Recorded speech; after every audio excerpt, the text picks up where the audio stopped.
అదాలత్లు ఈ నెల 14వ తారీఖున ఈ కేసుల రాజీ కోసమని ఏర్పాటు చేయడం జరిగింది. ఈ జాతీయ లోక్ అదాలత్లో సివిల్ కేసెస్ కానీ క్రిమినల్ కేసెస్ కానీ మీరు ఇరుపక్షాలు రాజీ పడినట్టయితే వాళ్ళకి కేసు కొట్టివేయడం కానీ కేసుని వారు అనుకున్న కండిషన్స్ తోటి టర్మ్స్ తోటి డిగ్రీ ఇవ్వడం కానీ జరుగుతుంది. అయితే ఇక్కడ 2 రకాలైన కేసెస్ ఉంటాయి. ఒకటి criminal cases, 2 civil cases. Criminal cases సంబంధించి అన్ని కేసులు మనం రాజీ పడలేము. కొన్ని కేసులు చిన్న చిన్న కేసులు ఏవైతే రాజీ పడడానికి అర్హత ఉన్న కేసులు మాత్రమే మనం ఇక్కడ, అది కూడా కంప్లైనెంట్ ముద్దాయి ఇరుపక్షాలు రాజీ పడితే ఆ కేసుల్ని మేము సెటిల్ చేస్తాము. అదే సివిల్ కేసులలో అయితే ఏ కేసు అయినా సరే ఈ కోర్టులలో పెండింగ్ ఉన్న కేసులు వారు ఇరుపక్షాల వాది ప్రతివాదులు రాజీ పడినట్టయితే వారి కేసుని ఈ లోక్ అదాలత్కు మేము రిఫర్ చేసి ఇక్కడ వాటిని పరిష్కరించడం జరుగుతుంది. మీ అందరికీ తెలుసు, లోక్ అదాలత్లో పరిష్కారమైన కేసుకి అప్పీల్ ఉండదు.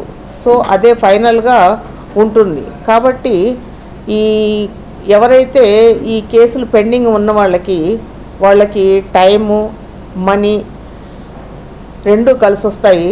అంతకు మించి వారికి మనశ్శాంతి, ఒక కేసు సెటిల్ అయిన తర్వాత వారికి చాలా మంచి మనశ్శాంతి, గొప్ప మనశ్శాంతి కూడా దొరుకుతుంది.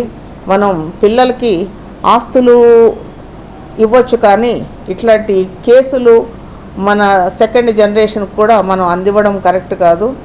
ఏదైనా కానీ ఏ కేసు అయినా కానీ ఒక కోర్టులో పెండింగ్ ఉందంటే అది పక్కలో పాము ఉన్నట్టే లెక్క.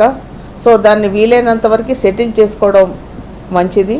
సో కేసు సెటిల్ చేసుకునేటప్పుడు ఒక్కొక్కసారి ఒక 2 అడుగులు మనం కిందికి దిగాల్సి ఉంటుంది, అవతల వాళ్ళు కూడా ఒక 2 అడుగులు కిందికి దిగాల్సి ఉంటుంది. ఒక మంచి ఉద్దేశంతో మనము దీన్ని ముందుకు తీసుకెళ్ళేటప్పుడు 2 అడుగులు కిందికి దిగడంలో తప్పేమీ లేదు. సో మీరందరూ కూడా ఎవరైతే కోర్టులలో కేసులు ఉన్నవాళ్ళు ఒక సహృదయంతో అర్థం చేసుకోండి. మీకు అవతల వాళ్ళకి కూడా ఇరు వర్గాలకి ఉపయోగపడేటటువంటిది ఈ సెటిల్మెంట్ అనేది, లోక్ అదాలత్ సెటిల్మెంట్ అనేది. రాజీ మార్గమే రాజమార్గం అని ఆల్రెడీ ఎప్పుడో చాలామంది చెప్తూ వస్తున్నారు. సో ఈ అవకాశాన్ని, అంటే 14వ తారీఖున ఉన్న జాతీయ లోక్ అదాలత్లో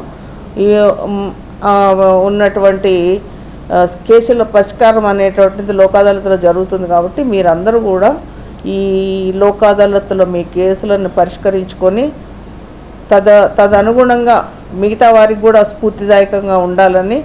సో ఇదంతా కూడా మీకు ఒక మంచి ఇదినే కల్పిస్తుంది. కాబట్టి మీరందరూ ముందుకొచ్చి కేసులు సెటిల్ చేసుకోవాలని మేము కోరుతున్నాం. ఉన్న కేసులు తర్వాత కోర్టులలో పెండింగ్ లేకుండా ప్రీ లిటిగేషన్ మ్యాటర్స్ అన్నీ కలిపి 16,080 కేసులు ఐడెంటిఫై చేశాము.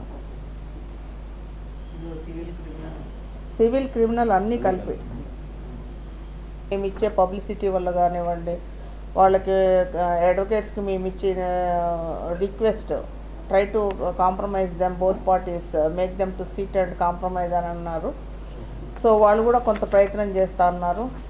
సో మ్యాట్ ఆఫీస్లో కూడా కాంపన్సేషన్స్ ఇన్సూరెన్స్ కంపెనీ వాళ్ళు ముందుకు రావాలని అడిగాము.